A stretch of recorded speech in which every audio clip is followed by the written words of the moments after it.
My name is Nicole Munoz. My husband and I are missionaries in Puebla, Mexico. We've been there since 1999. And today we're going to talk about 10 ways your church can leverage the internet to reach the uttermost. Yeah. Yes, please. We only have 40 minutes, but don't worry. Go ahead. You will get all of the slides. And if you have any questions, I'm going to ask that you go ahead and hold them until afterwards so that we can get through, because we do have a lot of things to get through. All right, so before we get started, I just thought it'd be helpful to give you a little bit of background about what we're doing. Like I said, we've been missionaries in Puebla, Mexico since 1999. I have 7 kids, ages 3 to 13. And so far, since we've been down there, we've had the privilege of starting our main church. We've helped start another mission church down there. And we have a Bible college. And we have a goal to plant 20 more churches in the next 20 years, all in our same area right there. Thank you. Okay, clicker, yay. So like most missionary wives, when we were down there first getting started in 1999, I was looking, one day I was looking on the internet for a little ways about how I could possibly earn a little bit of extra money so that I could do some of those little extra things that most missionary wives don't have a chance to do, such as go to Starbucks once in a while. How many of you enjoy a good Starbucks? Me too. Well, while I was searching for some information, I stumbled across a little ebook that talked about how to start your own little e-commerce website. I bought this little book, I followed the instructions in the book, and launched a website selling camping gear online, all from Mexico. And I did this, just so you know, I did this while I was on bed rest with my second child, and I couldn't do anything else, so I was spending more time on the internet. I had to. Well, I launched this little tiny website, and immediately we started selling about $3,000 a month. And that was great. So I got to go to Starbucks. That was awesome. And so then I wondered, well, how can I get a little bit of more traffic to my website? How can I sell more? So I took some courses, and I learned about what's called search engine optimization. So I figured out how to get my little tiny website ranked #1 in Google, and we did. We got ranked #1 in Google for a very competitive keyword called camping gear, which is there's just like hundreds of thousands of searches every single month. And our sales went from $3,000 a month to $30,000 a month almost overnight. Yeah, wow, exactly. And I started to get a little crazy because all of a sudden I'm up at like 2 o'clock in the morning telling people, hi, we don't have the blue cooler in stock, but we have the red one. You really want the red one, right? And so, well, that's another story, but we don't really have time to go into today. But after that, I joined a community of entrepreneurs. And they pretty soon after I joined, they asked me to become a faculty member. I started to teach other people online how to do what I was doing. And as soon as I would get done with a webinar, my phone would ring, and they would say, I was just on your webinar. And that just seems like too much work. Can I just hire you to do this for me? And I said, okay, opportunity. So I started my second company, which is Start Ranking Now, which is where we're a marketing company, and we help businesses and churches get more traffic to their websites and grow their businesses through the internet. I'm also a speaker. I've been speaking over the last couple of years at over 30 different industry events. This was the biggest event I've done, which was Wedding MBA. We had over 1,500 people in the audience. Okay, that was really scary. So I'm glad you guys are not 1,500 people today. So is my husband, because I drove him crazy before I prepared for that session. All right. So today we're just going to talk about the 10 things your church can start doing right now to leverage the power of the internet. All right, so why do we need to get online right now? Well, #1, because our competitors are there. Now, who are our competitors? The Mormons are our competitors. They are online, and they are killing us. They are there right now. They have even come out on the news that they are going to even decrease their door-to-door work and to start to use social media to recruit more people into their church. Well, we're still trying to figure out if we can do Facebook or not. So, I mean, we got to get going. Why do we need to be there? Because the Jehovah's Witnesses are online. They are our competitors. They are online, and they are reaching people right now. They print every month 44 million copies of their magazine, Awake, but that magazine is also available online for free, and they give it away as in all these different formats, PDF, MP3, all these different things. So the Jehovah's Witnesses are online. So we have the truth, right? So we need to take over that land. We have lots of land that we need to possess on the internet. So what's possible? Maybe you're thinking, well, those organizations are huge. They have huge budgets. They have a lot of money. What can I do? I'm just a small church. I got 50 people. I'm just starting out. I'm new. What can I possibly do? Well, you know, when we got started out online, we only had, with our church website, we were a small church too. We only had less than 100 people. And a lot of times we focus on what we can see. You know, we have a leadership conference coming up in Puebla, and in 2012 we had 350. 2013 we had 485. In a few weeks we're praying and hoping we're going to have over 600 people come to our leadership conference, and that's great. That's something that we can see, and that's a lot of times that we focus on what we can see. But there's a lot more things going on that we don't see. Our church website has reached almost or very close to over 1 million people. Unique visitors, not page views. So we've had over 187,000 people from the United States, 303,000 from Mexico, and from all of these different countries we've had unique visitors. We have people writing us right now from Peru saying, hey, I want to come to your conference, or my Bible college uses your sermons that you have online to help train our Bible students. We've heard about you. We want to come and learn more from you. So our reach, even though we only have a few hundred people in church and we only have, a few hundred people in a conference, the potential, the reach that we have is huge. I want to tell you the story about this Pastor Geronimo Esteban, and I won't even try to say that word. That's the city he's from. Well, a few years ago, a pastor called us up, Brother Geronimo. He called up my husband. He said, brother, I want to come take you to lunch. And my husband's like, oh, who are you? I don't know you. Okay, great. Well, let's go to lunch.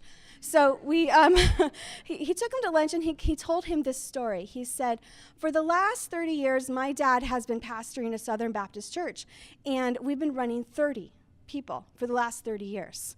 And I just took over the pastorate a few years ago, and I have been traveling down from my village down to the city. I found your website.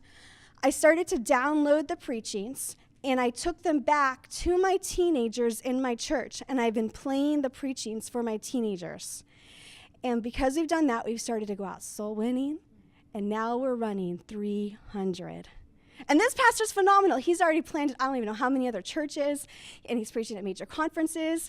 That is a huge blessing. There are people looking for the information, willing to take action. And it's just because by faith, my husband said, I'm going to just put these sermons out here. I don't know what's going to happen, but we're just going to publish the content and just see what God can do with that. So why is it so important? Because we've been commanded to go to the uttermost. And I'm not going to preach here, right? But we want to reach more people. That's our goal. Our goal is not to be famous on the internet. It's just how many more people can we reach? So, number one, you got to have a good church website. You only have one chance at a good first impression. And when people are looking for things online today, what are they looking for? Well, if they're going to look for books, they're going to go to Amazon. If they're going to look for music, they're going to go to iTunes. If they're going to look for a church, they're going to Google it. So we have to be there when they do. So how do people find churches in 2013? I talked about this a little bit earlier before we got started. The yellow pages, through the internet, through maybe a billboard. So today they're finding us through Google. So if someone was trying to find a church to attend in your city, could they find you? If they went to Google right now, there's over 60,500 monthly searches for churches. Where's yours? Middle of nowhere as far as the internet's concerned. Right? So we need to get our church up there in the top of Google, so when people are looking for a church, they find us. So the key is just that, what we call search engine optimization, and we're going to talk a little bit about that today. But so first off, what are some of the key elements of a good website? Number one, you need to have a professional logo. Now, there's sites out there you can get a professional logo done anywhere from $40 all the way up to thousands of dollars. But you need to have a professional logo on your website. People expect that today. Easy navigation. Now, with my company, we build a lot of websites for our clients. And part of what we do is help them to map out how the site should be navigated in such a way that we're going to guide the user. Most of the times when we're as the technician, as the pastor, as the person doing the job, we want to build our website. We think, oh, well, I sell widgets, and widgets do this. And we present it in the way that we think about it. But we need to stop. We need to get out of our head and into the head of the people that are going to visit our church website and think, what are they going to be looking for? Well, what questions are they going to be asking? Well, they're going to ask, is there a nursery? Is the nursery clean? What does it look like? Is my baby going to be taken care of? Are there classes for the kids? So we need to think about what is the visitor going to be looking for, and design our website in a way so that it's user-friendly for the people that might be visiting our church. Pictures of people. In business, we say people buy from people, so make sure you have not just a picture of your beautiful building. We want to have pictures of the families, pictures of the children, pictures of people on the website. Calls to action. There's a saying in business that says, never let any piece of marketing material leave your desk without a call to action. People need to be told exactly what to do next. You need to think, okay, when they come to this page on my website, what action do I want them to take next? Do I want them to go to start here? Do I want them to give me a call? Do I want them to visit the church? I'm going to show them a map. We need to already think about, okay, when they come to this page, what do I want them to do? And then we need to design it in such a way that we're guiding the user to take that next step, to take that next action. Current announcements. Make sure you're not announcing Christmas in June. Please update your websites. 3 to 4 main subcategories. As far as usability, when we're designing a website, it's a really good idea that on the home page of the website, we organize our website so that there's 3 or 4 main subcategories where people can go and get more information. So, for example, maybe you have 4 categories of teens, adults, children, babies. Like those are 4 categories. So, or whatever, maybe you're going to have your information organized as far as conferences, Sunday schools, groups, however you have it organized so people go, oh, okay, that's me right there. That I can identify with that. That's what I'm looking for. That applies to me. Pastor's information. People want to know about the pastor. They want to know what school he went to. They want to know what he looks like, what his family looks like. If you can, this is more advanced, try to get a video on the homepage. People today are really interested in looking at videos, especially in church website. Links to blog posts on the homepage, which we're not going to have a lot of time to go into today, but if you have a blog and you're updating it, put those links on the homepage so your content's constantly getting updated. Service times, and that's very important. People go to your church website, last thing you want to do is have them call you on the phone. By the way, what time does your church start?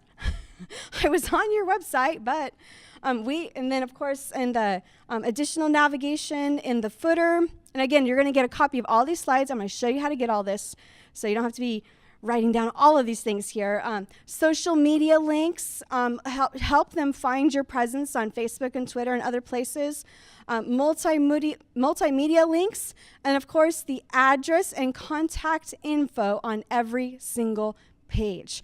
Don't make them look for it. It's fine that you have a contact us page, but you need to have your address and phone number on every single page of your website, so it doesn't matter where they are. They don't have to go, oh wait, I'm in California and this church is where? Oh, it's in Florida. Oh, okay, it's not for me. Don't make them hunt for it. Put it on every single page of the website.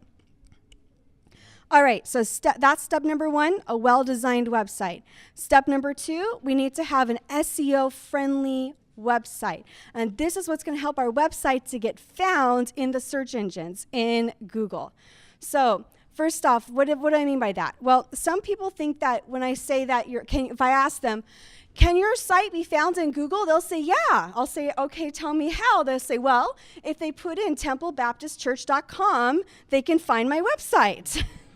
No, that's not how people search. People don't search for the name of your website. They're going to search for something like Powell, Tennessee Church.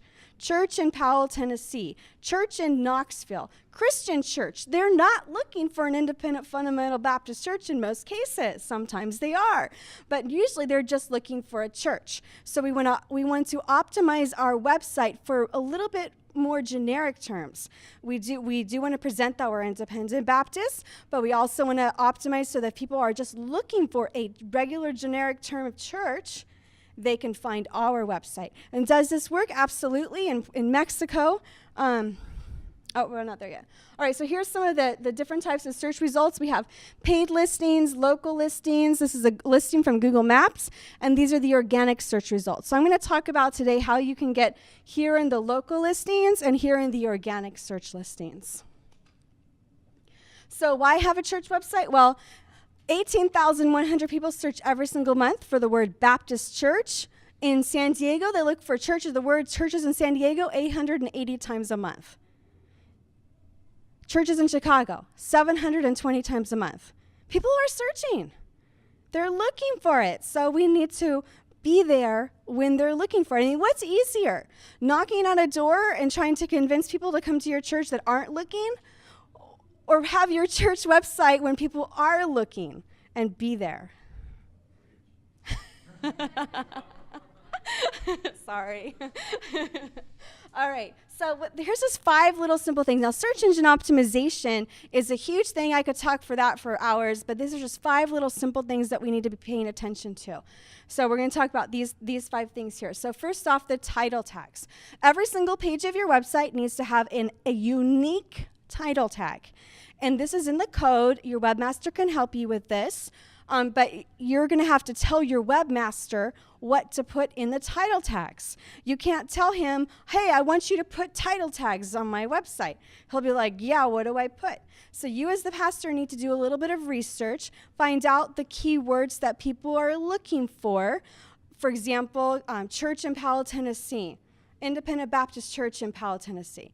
Christian Church in Powell, Tennessee. So you make a list of all the keywords, you give those to the webmaster and tell him, use these keywords in the title tags. That's our job as the leadership.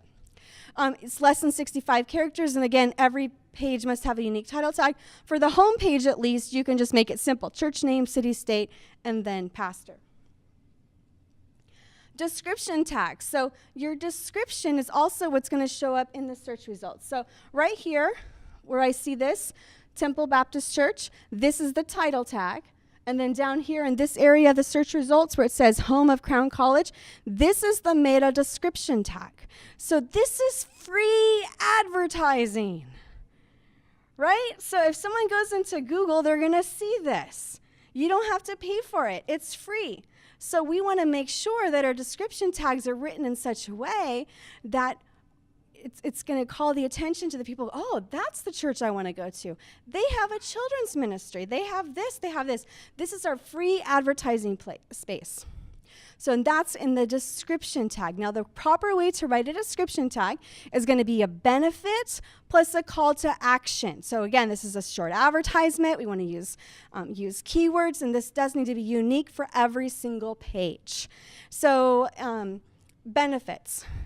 We have a nursery. That's a feature. That's a feature. That's not a benefit. We have the FAB method of copywriting. Feature, advantage, benefit. We have a nursery. We're really good at telling all the features that we have. We have a nursery. The advantage is you're going to be able to put your kids in the nursery, right? You're going to be able to put your kids. The benefit is you're not going to have to worry about trying to entertain your crying 2-year-old during the church service, and you're not going to be embarrassed when the pastor says to you, take that crying kid out of the nursery, out of the church service. That's the benefit, the experience that they will get. So we want to write our description tags trying to focus on what they're going to get, the result that they will get because of the features that we have. I hope I didn't lose everybody in this room. Is everyone with me? All right. So benefit plus call to action. Here's some examples. Church for the whole family, visit now. Calls to action. Tell them exactly what you want them to do. Live streaming services, listen now. Now enrolling for fall of 2014. Get an early bird discount. Sunday school classes for all ages. Sign up now. Free transportation on church buses. Call for a ride. Calls to action. Benefit, call to action. And benefits are going to be hard. Okay, writing benefits is not easy. So just start with the features, and as you get better at it, you'll come up with more ideas. But just take action, right? I always tell my clients, just take action. We'll figure out, we'll make it perfect later. H1 and H2 tags, again, this is what's on your actual part of the content of your website. Again, you're going to be using keywords, but in the H1 tags, and this is for the code for your webmasters to tell them that. And then keywords in the URL. So you want to have, these are keywords. These are the words that people might be searching for in Google, like adult Sunday school, bus ministry, ladies meeting, Baptist friends. We want to make sure we're using keywords in the actual URLs of our website. That makes it SEO friendly, search engine optimization, SEO friendly. And then keywords in the content. Every single page of our website should have at least 500 words of unique content. More is better, but at least if you want a rule of thumb, people ask me all the time, well, how many words do I have to have? Okay, 500. There's no rule of thumb. There's no one that can tell you exactly how many, but if you want to know, my recommendation is 500. We want to, again, put words that people will be searching for, think how people will be searching in Google, add keywords, and add geo-specific modifiers such as your city and your state, because we're not trying to reach everyone in Alabama if we're in New York. So we want to write the content and add in our geo-specific modifiers into the keywords. So we're telling people, yes, we are the best church in Alabama. We are the church for the family in New York. And add in those modifiers so that we're optimizing our content for our specific area. Does this work? Absolutely. This is our website in Mexico. We rank for words like Baptist Church Puebla, Christian Church Puebla, in Spanish also. So does it work? Absolutely. And this is how we get visitors to our church every week from our church website, because we have it optimized for those specific keywords. All right, next step. Wow, that was just two. Oh, don't worry, they get shorter as we go. All right, so that was step number 1 was what? Well-designed website. Step number 2, SEO friendly. And step number 3, local SEO. Yeah, I feel like I'm in college again. Oh no. Okay, so how do we get our church to show up on the maps on GPS and smartphones? How many of you have a smartphone? How many of your church members have smartphones? If someone wants to visit your church for the very first time, they may get a track. What are they going to do? They're going to get a track. They're going to look at your church website. And then on Sunday, they're going to go, where is this church? They're going to pull up their phone, and they're going to put it into Google Maps. And do you show up? Is it accurate? How do we show up? That's local SEO. So how do we do that? Hi, Ryan. All right. So first off, we want to claim what we call our Google Plus business page in Google, and that's the URL that you're going to go to. You need to create an account there on Google Plus and add your church website to Google Plus for Business. Once you do that, Google's going to send you a postcard. This is a very important step. It's going to send you a postcard to verify your listing. It's going to send it to the address that you put there on the Google Plus page, and then you're going to get a little PIN number, and you have to put that in. That's an important step. Once you do that, you will have a verified listing. Oh, wow. And you'll show up on Google Maps. Pretty cool, huh? You thought it'd be more complicated like that SEO stuff. So, verified listing in Google, verify with the postcard, you'll show up in Google Maps. May not happen right away, but it will happen. Next, there we go. You'll be found on Google Maps. There we go. All right, the next one, the Apple Maps. Now, Apple Maps doesn't pull their data from the same location of Google Maps. So how do we get our church to show up on Apple Maps. Well, Apple Maps pulls their data from many different data sources, but the primary one they use is called Yelp. So you need to go to Yelp and create your church listing on Yelp. Is this helpful? How many of you are going to take action on this like today? All right, so creating this applies for churches, businesses, anything we want to market online. This is the steps you'd follow. All right, so now that we have done that, how can we reach more people? We have got our church website. We've done our search engine optimization. We've done a little bit of local SEO. Now, how can we reach more? Well, my vision, my passion is to use technology to create a VIP follow-up ministry. How many of you like to do things easily? How many of you like to do things manually and the hard way and the time-consuming? Nobody, right? So my passion is how can we use technology to create a VIP follow-up ministry so we can be more effective in what we are doing. And that's what we're going to talk about next. So as I was researching, now this is not Independent Baptist Church, but as I was researching information for this presentation, I stumbled across this blog post about someone that went to go visit this church. And he said that he was absolutely blown away by the experience that he had at this church. Why? Well, he went to this church, and after he was at this church, the very next day, he got an email from the pastor saying, "Thank you for visiting." The day after that, he got a postcard in the mail saying, "We're so glad you visit our church."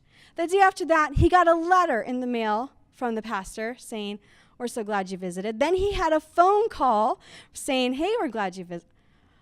What is that? That's the VIP experience. I mean, there is other things too. I gave you the links. You can read the blog post, get you some ideas. But that's what we're talking about. Now, if we had to do that for every single one of our visitors, that's all we would be doing. So how can we automate some of this? How can we make this so it happens all automatically in the background? That's what we're going to talk about. Now, one thing here, we use, I'm a consultant for a software that's called Infusionsoft. And a lot of these things, we're going to talk about many different types of softwares that you could use that are much less expensive than Infusionsoft. But all of those things I just mentioned can be automatically done with one entry with the software of Infusionsoft as well. So number one, we need to have an email autoresponder. So an email autoresponder is a place where you can just immediately, you get that visitor card, you put it into the email autoresponder, and automatically they're going to get that email to them that you've already pre-written that says, "Thank you for visiting our church." And you can also use the same autoresponder software to put an opt-in on your website. And I highly recommend you do this yesterday, immediately, as soon as possible. So we want to be capturing the names and emails of our potential, of the people that are interested in attending our church directly from our website. Now, what are we going to do? How is this going to work? What does this look like for me as a church, as a pastor? Well, we have here, first off, our headline or offer, a place to put in their name and email address, and then a call to action. So these are just some ideas. Maybe they're not the best ideas, but this is just what I came up with preparing for this. So we could offer a church newsletter, a 10-week discipleship course that goes out automatically to them, a 10-day discipleship course. We could say, "Hey, put your name and email here and let us know what prayer requests you have so we can pray for you." We could offer them a free Bible. If they don't have a Bible, put in your name, email, and your address for a free Bible. If they're in the local area, what do we get to do now? We get to go visit someone that's interested in getting a free Bible or a free book. How easy is that? "Hi, I'm from Baptist Church, and you requested a free Bible, and here I am. I'd just like to give you your free Bible. And by the way, would you be interested in having a Bible study in your house next week?" I don't know, but I get excited thinking about this. So offer them a free book. And what if someone, and they offer you and they're not in your local area? Well, you have two options. Call someone else that's here in the room and say, "Hey, this person in your area asked for a Bible. Would you like their information?" If not, just send it through the mail. Just ship it in the mail. No big deal. All right, and then what we need to do is have a series of emails to follow up automatically. So for example, we have, if you had in the free book example, we could have an email that says, thanks for requesting your book. Email number 2, like 24 hours later, hey, your book is on the way for shipping it. Email 3, what did you think about your book? So we want to have, and then in each of these emails would have a little bit more information about our church. We might have testimonials. We might have pictures of people that have attended our church, the happy pictures of the families, introducing them to the different classes that we offer for our church. And then the discipleship course, you would have emails like email 1, salvation, baptism, church attendance, how to read the Bible. We met in Puebla. We met a man that was given a discipleship program like this in print, not with technology, but just a physical copy of one. And he had taken this, I think it was like 20 weeks. Yeah, it was like a 20-week discipleship course. And at the very end, it talked about witnessing to other people. And he couldn't find a good church to attend. He hadn't found us yet for some reason. I don't know why, but that was sarcasm. So he's like, well, I got to tell other people about this. He ended up discipling, what was it, like 17 people in his home, taking all 17 people through the discipleship course, all his friends and families, and he didn't even have a church to attend. And we looked at the discipleship program. It was right on. It had all of the right doctrines in it. It was by no denomination. It wasn't by Baptist, wasn't by anybody. It was just him taking action, got all his family members saved. The reach that we have, we don't know. We don't know what we don't know. They may never tell us, but we'll see them in heaven. So key to writing some good emails, and we're going to have to hurry up because I don't even know what point I'm on right now.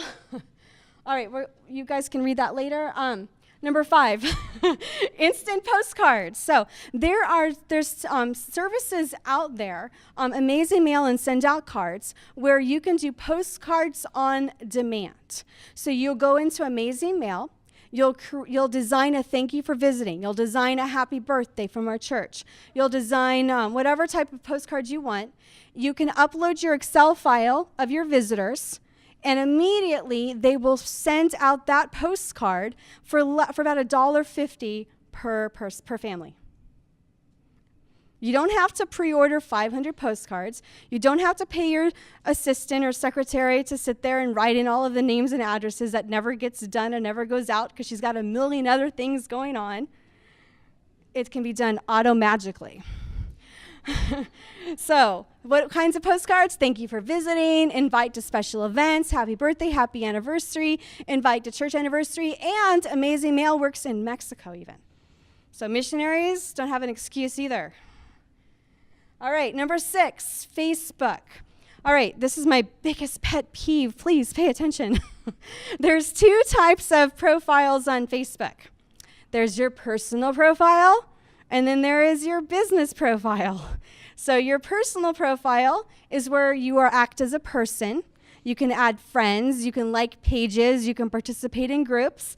Your Facebook page is meant to be for your church, for your business, for your Facebook page.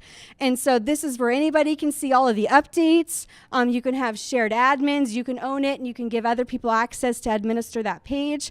The problem is a lot of churches will create use a personal profile to create their page for their church. And then for me to even see anything from Wildwood Baptist Church or any of these churches, I have to add them as a friend. Okay, thank you. I see that, those looks of recognition, why this is wrong. So this is a page. So here, I can just like it, and now I can see the updates. Because if I put in a friend request, they have to friend me back. And you know the funny thing is, I friended churches, and they denied me.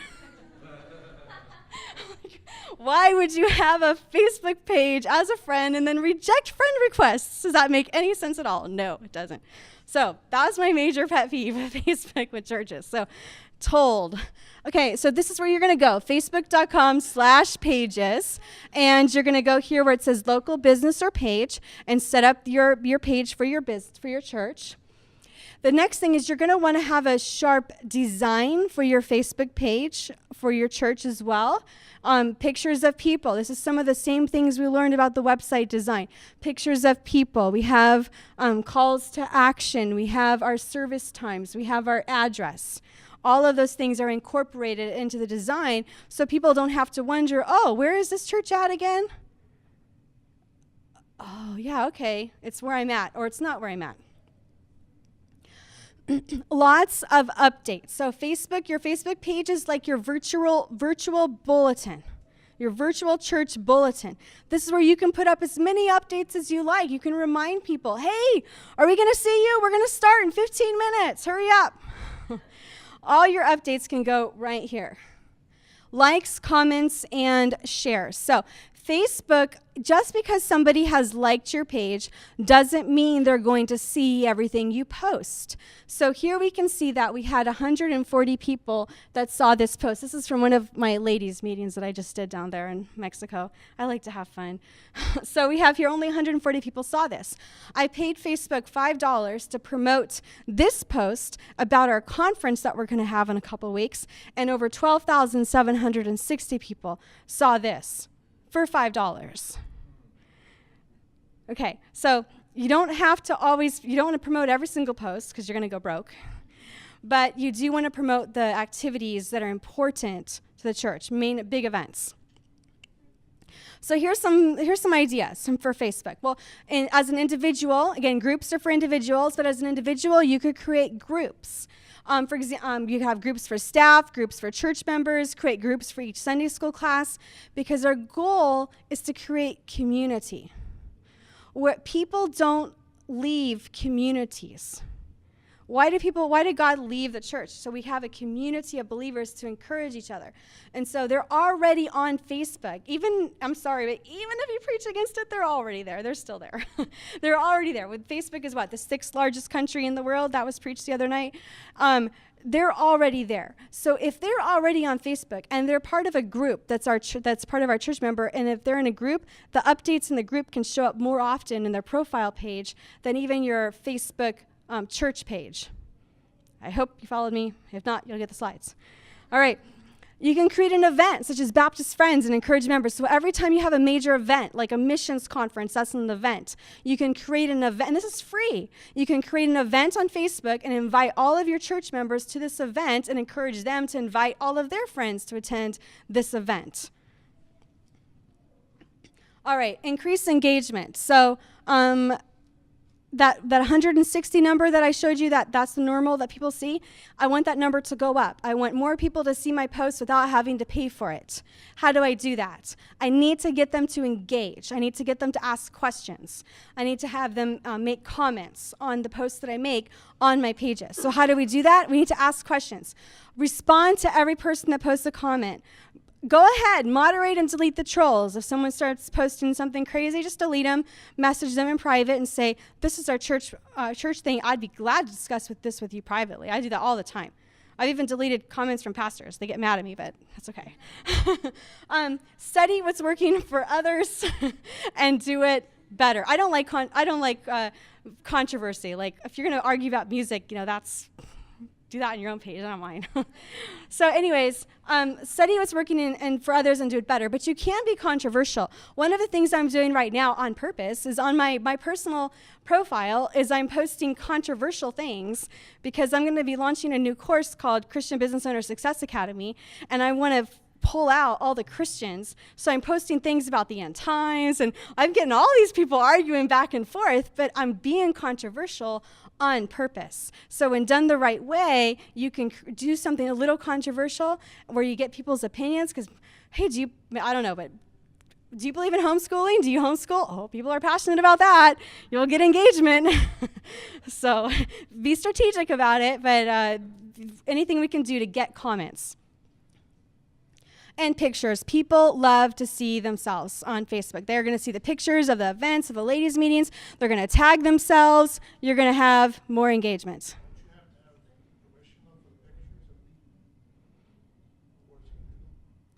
In the States, is it? I don't know. Okay. Then children...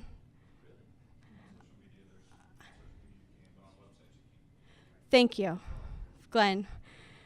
You're scaring me. Yeah, that's good. Yeah, for your website, yeah, be judicial, get guest permission. Have all your church members sign a disclaimer that at any activity, they could be posted on social media. All right, but pictures of baptisms, people are going to love to see that. So, and yeah, you might want to be more careful about the children and maybe only publish things with adults. Most of our church members aren't on social media in Mexico, so they, some of them are, though. That's the blessing. All right, we are out of time, so I am going to go ahead and just skip here to the end. We have Twitter, and again, you're going to get all these slides, hashtags, has some cool stuff about Hootsuite and IFT. You can even create your own private community if you're like, oh, well, we don't want Facebook. You can create your own private community, and they're not encourage your church members to be on Facebook, but you can create your own private one that only people that are in your church could actually see everything that's on that. Vimeo and YouTube, you can use Vimeo for publishing all your church videos, and then you could embed them directly from Vimeo onto your website with the Vimeo Pro and not have to worry about the advertising. But you do also want to publish everything on YouTube because YouTube is the second largest search engine in the world. People are on YouTube all the time searching for videos. So the more videos you can put on there, sermons, activities in your church, funny things, that's going to help you as well. Blogging, so much more, but we are out of time. You can grab the slides, NicoleMunoz.com/Baptist-Friends-2014. If you like this, please let me know. Please let others know. There's my Facebook profiles. I will friend you back when you friend me on Facebook. And if we are going to be here throughout the rest of the conference, we would be glad to sit down with you, do a site review of your website, help you map out a strategic plan for your church on how you can reach more people. We are flying back to Mexico on Saturday, but we want to help you any way we can. So please reach out to us, and that's all I got for you.